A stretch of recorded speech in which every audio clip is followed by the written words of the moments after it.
You know, they say strange things happen in Lubbock, and it really was no different tonight, except this time it went in TCU's favor as they beat Texas Tech 55-52 on a 4th down, last minute tipped touchdown by Aaron Green from 4 yards out, tipped by Josh Dawson. He catches it, drags 1 foot in, and that's ultimately what sealed the game for TCU. I mean, have you seen anything like that before? No, I didn't even see the winning catch. I was watching Josh Dawson the whole way because I knew that's where they were going, and they said that's where they were going. And he flashed open. He got a hand on the ball, and when I saw it deflected, I was just like Trevon Boykin. I thought it was over too. You know, everybody in that back end zone just leaped to their feet, yelled, and the ball was just kind of falling. I didn't know anybody had caught it until the stadium just suddenly grew quiet. It's about the most amazing finish I've ever seen. Funniest thing is that most of the players afterwards said it's not really where Aaron Green was supposed to be on that play, but worked out all the best for TCU.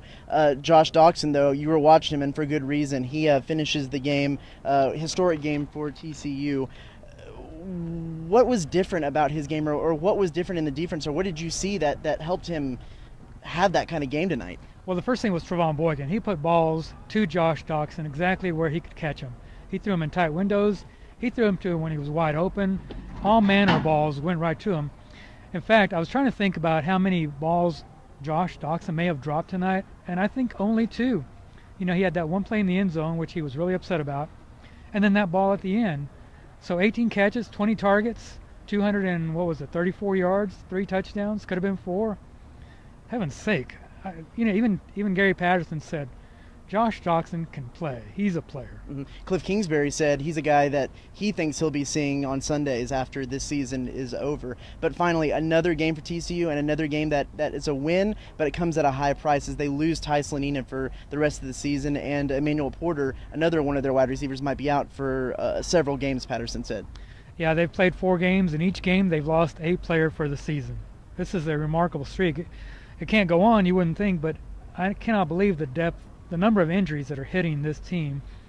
And yet, like to a man, they all keep saying they continue to make plays, and as Patterson says, they continue to win.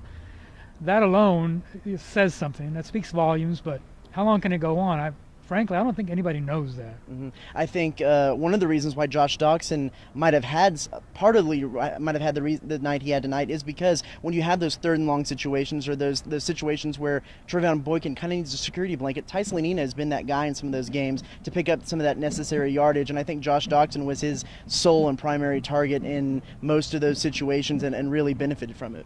It's going to be interesting to see what happens from here, because you pointed out that on one play there in the 4th quarter, they had 3 true freshman receivers lined up on the same side of the field. I can't imagine that there was any plan this year to use so many of those young receivers for Trevon Boykin in this senior season that, you know, TCU really had a lot of high hopes for. That maybe can still happen, but it's going to have to happen in a different way than anybody anticipated. Before that realities can set in, I'm sure there's lots of still stunned and excited TCU fans, and also stunned Texas Tech fans from what happened here at Jones AT&T Stadium tonight.